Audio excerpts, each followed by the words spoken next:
तो हेलो मेरे छात्रों मित्रों विद्यार्थियों। अगला जो टॉपिक मैं आपको पढ़ने वाला हूँ उसका नाम है erythrocyte sedimentation rate. Clear. Next chapter का नाम है एरिथ्रोसाइट सेडिमेंटेशन रेट। इसमें इसके डेफिनेशन को डिस्कस करेंगे, डिटर्मिनेशन यानी इसको कैलकुलेट करने के तरीके, इनकी नॉर्मल वैल्यूज़, सिग्निफिकेंस या कह सकते हैं इनका यूज़ क्या है। फिर वेरिएशंस देखेंगे, कौन कौन से वेरिएशंस सीएसआर में देखने को मिलते हैं। नॉर्मल वेरिएशंस जिनको फिजियोलॉजिकल भी बोल सकते हैं, और पैथोलॉजिकल वेरिएशन जो किसी डिसीज़ की वजह से होते हैं। और ऐसे कौन कौन से फैक्टर हैं जो ईएसआर को अफेक्ट कर सकते हैं, इंक्रीज कर सकते हैं ईएसआर को या डिक्रीज कर सकते हैं ईएसआर को।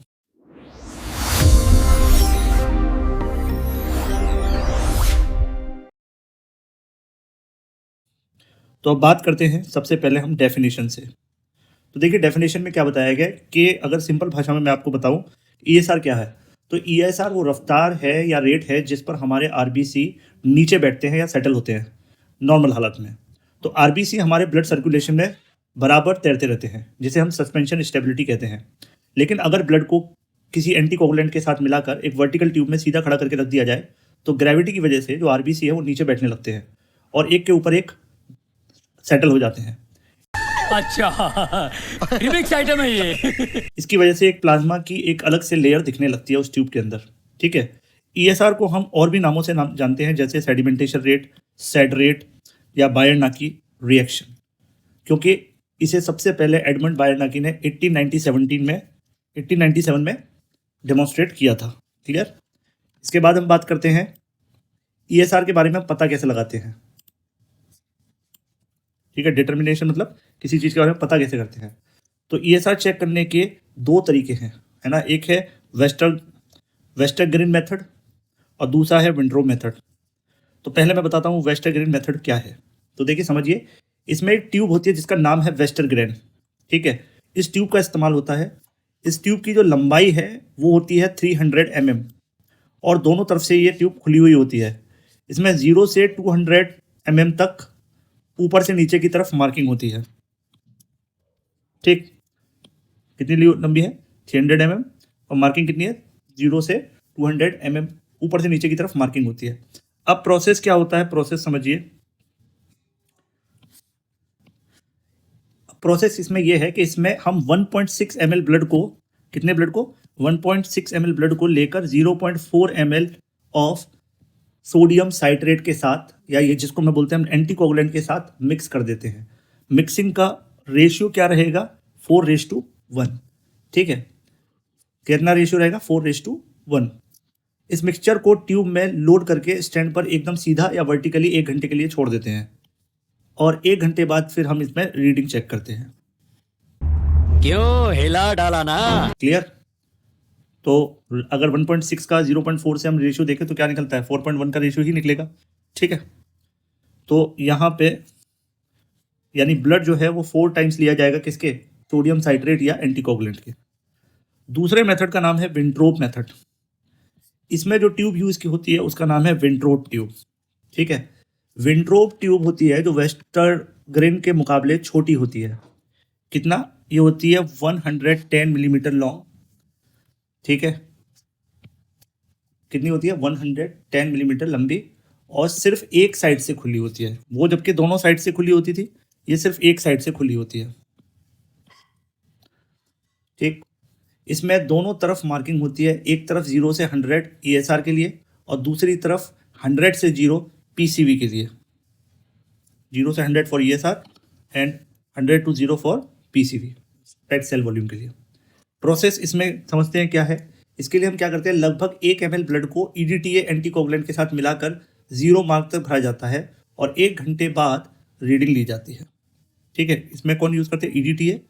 और कहाँ तक? 0 मार्क तक फॉर 1 आवर। ठीक है। तो ये यहाँ डायग्राम में आप देख पा रहे हो, पहली वाली ट्यूब का नाम है वेस्टरग्रेन। ठीक है। ये केवल ईएसआर पता करती है। और दूसरी वाली का नाम है विंट्रोप, जो ईएसआर और पैक्ड सेल वॉल्यूम दोनों को पता करती है। क्लियर। अब बात करते हैं नॉर्मल वैल्यूज, यानी ईएसआर की नॉर्मल लिमिट क्या है। तो अगर वेस्टरग्रेन मेथड यूज कर रहे हैं तो मेल में इसकी जो नॉर्मल वैल्यू है वो कितनी है? 3 to 7 mm इन 1 आवर। ये 3 से 7 मिलीमीटर तक सेटल हो जाती है। फीमेल में कितना है? 5 to 9 mm इन 1 आवर। ठीक। जबकि अगर मैं इन्फेंट की बात करूं यानी छोटे बच्चों में कितनी है? ये 0 से 2 mm तक। क्लियर।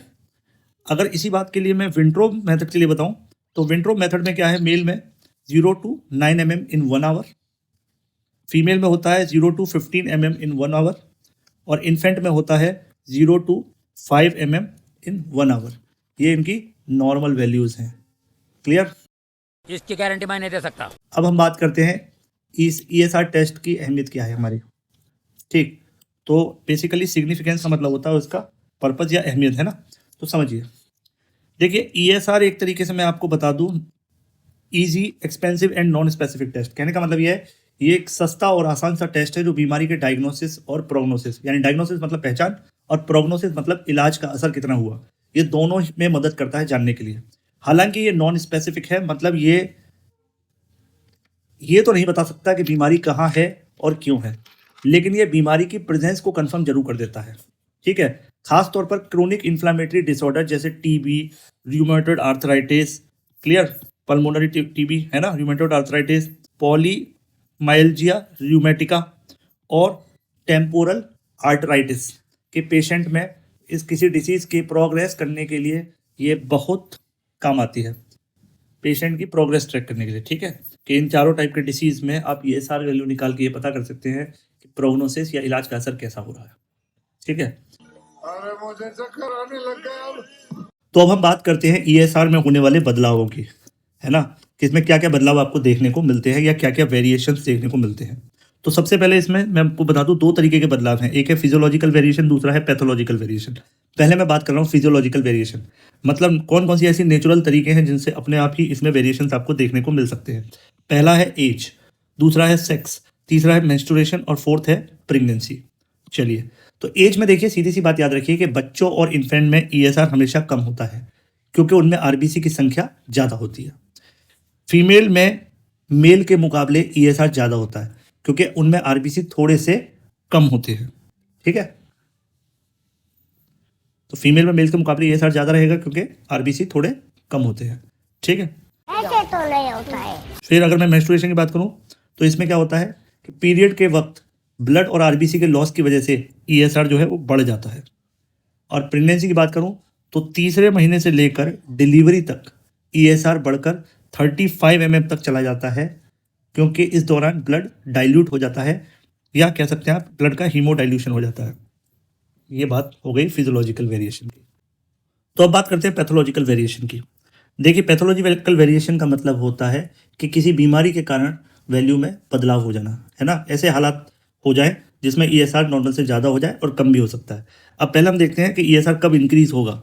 तो ये ESR इंक्रीज होगा आपका ट्यूबरक्लोसिस में, ऑल टाइप ऑफ एनीमिया। वैसे तो सारे टाइप के एनीमिया में हमेशा ESR इंक्रीज होता है, लेकिन इसमें एक्सेप्शन कौन है, सिकल सेल एनीमिया, क्योंकि इसमें हमेशा ESR वैल्यू घटती है। मैलिग्नेंट ट्यूमर में, रूमेटॉइड आर्थराइटिस यानी जोड़ों में दर्द है, रूमेटिक फीवर यानी कार्डियक मसल्स में अगर स्वेलिंग वो इन्फ्लामेशन है, ठीक है, दिल से जुड़ी बीमारियों में, लिवर डिसीज, इन सभी में क्या होगा, ESR इंक्रीज होगा। अब अगर ESR डिक्रीज होने की बात करूँ तो ये कहाँ कहाँ होगा, ये आपको कहाँ कहाँ देखने को मिलेगा ESR डिक्रीज, ये आपको डिक्रीज होगा किन किन केसेस में, पता नहीं। एलर्जिक कंडीशन में।